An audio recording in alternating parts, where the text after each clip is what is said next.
And I mean, you can see our booth out there, right? Like it's all the time busy with people. Like they're so creative in what they put to the table, both from a sales perspective or features for the product. And I think having that healthy balance of junior and seniority early on is really very important. Makes a lot of sense. I'd love to transition a little bit to what's happening in the market right now. Obviously, based on what we've talked about right now, commercially things are going very well. But if we look at the broader macro context, tech stocks are down, right? Many startups are laying off people amid uncertainty about whether or not they're going to be able to raise their next round. How are you communicating about this uncertainty with your team or with investors? And how do you think that's going to impact when you go out to raise again? Yeah, so with the team is something that and existing investors is something that we've spoken about.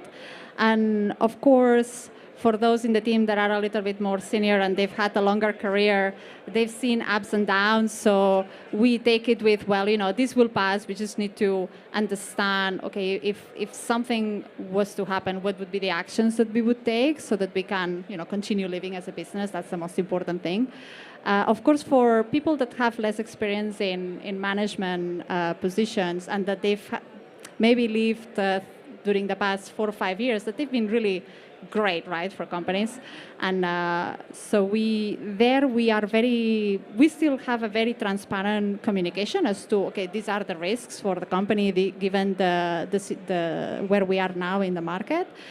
But with those people, we make sure that we help them understand it's not that the company has a problem, but we just need to talk about it. Like, what if, right? And that's something that they've not had to do before. And how do you approach that? Like you're bringing up, the what if or like worst case scenarios, right? Which is being transparent, but also can be scary, whether that's to employees or to investors. Like, how do you approach that communication? Give me a little bit more detail. Yeah, so we have, every week in the company, we have a management meeting where we talk about these issues. And you can see people's concern, right? And then they start asking, okay, do I need to, are you telling us this because we have a problem? So then you need to make it very clear, no, we don't have a problem. And then we even back it with data. Look, we don't have a problem because, look at all these curves going up and to the right. Like, we are actually onboarding more customers every week. So the company is healthy.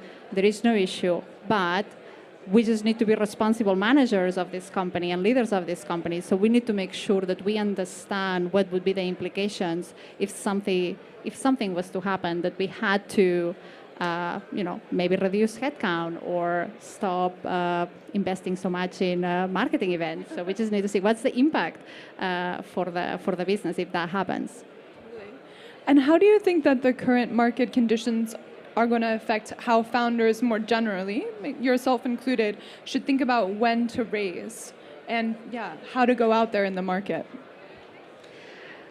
As founders, and I can talk for myself here at least, we are always thinking about fundraising, even if we are not fundraising. So we are always having conversations with investors, understanding where the market is, giving them, the update of where the company is. It's so important to not wait until you need the money to have those relationships with investors. And then from our perspective, sorry, the question was... Your perspective on timing about fundraising. Yes. Yeah.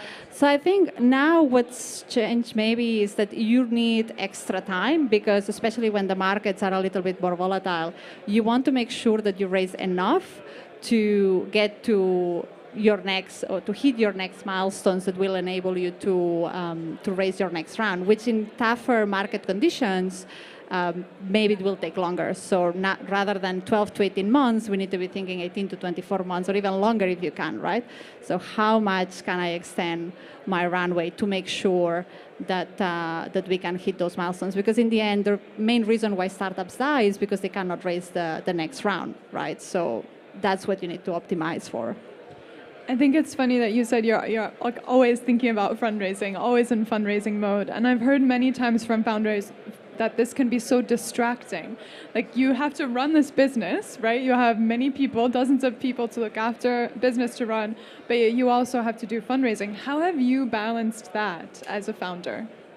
So when I say we are always raising, so what it means is we have those conversations and we make sure that we share the information with the investors, and sometimes it happens, right? They say, okay, what if we were to do a round now? And they ask us the question. It's like, well, we are not ready, right? Like we want to prepare the data room, we need the pitch deck. They will want all that information, right? So you will have to get out of your way to prepare that. So usually what we do is we say, look, we are not raising right now, so let's wait until February next year. We will start around then.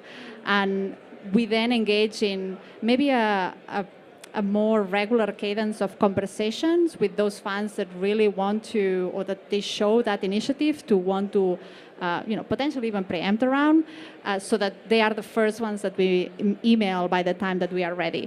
But yeah, to your point, it's so distracting. Once you get into fundraising mode, it's like, okay, you will have all those meetings. You've prepared your beautiful data room, but there is always other data that they want to see, questions that come up. They want to meet with your team. They want to talk to your customers. So you need to make sure that the company can absorb that, and we make sure that if we have certain projects, okay, we finish that project, and only then we want to start, because only then is when the company has the resources available to make this a fast and smooth process. And so you've raised several times now, right, from different investors. What were some of the lessons or takeaways from the funding that you did? And maybe it would be interesting if you could reflect on something that you didn't understand or you think you got wrong, but then you kind of reversed course. So something that I've learned is that investors invest in lines and not dots, right? So you need to make sure that they can follow your progression over time. Sometimes we think, okay, I spoke with you 2 years ago, and I'm speaking with you now that I need capital. But in the end, it's more than that. Like, it's that ongoing relationship, and that is very important, because ultimately, the numbers are important, but they also want to know, can I work with this person? How does this person can attract talent? How can this person can attract other investors? How can they attract customers? And you only really learn that by having that ongoing relationship. Then what else as key things? I would say is this, whatever you think you need in terms of capital, try to always raise a little bit more of that, because for sure it will take longer to get to where you want to get, and you want to make sure that you are not stressed by not having enough capital to achieve your objectives, and always start earlier than what you think you need. So we always start with plenty of time. We've been very, somehow, the timing for us has always been curious. We started raising our seed round just as the world was closing down in 2020. And so we were like, oh my God, what's happening now? So we put a pause to the whole process very quickly. It's like, okay, let's wait here, right? We were having conversations, but nobody was willing to pull the trigger. Definitely not for the first 3 weeks when we were talking to investors. And we said, okay, let's stop. Let's think about it. And we could do that because we had plenty of runway still when we had started. And then we learned, okay, how is it to raise a round over Zoom? Like, what is changing? Like, how do we need to interact with investors, which is different to when you are interacting in real life? And then from there, we learned those lessons, and we decided to restart, and then it went very smoothly. And actually now it happened something similar. So as a company, we wanted to start raising in February. Originally, and then the world started collapsing. There was a VC Twitter meltdown, and we decided to also pause, because it's like, well, we don't know what's going to happen. Maybe we'll spend a lot of time and nobody will move. So we put a pause to it, and then now that we see that, okay, things are calming down, deals are still happening. If you are a good company, good metrics, amazing team, you will raise. So now that's why we say, okay, we have SaaStr, so let's get SaaStr out of the way, and then let's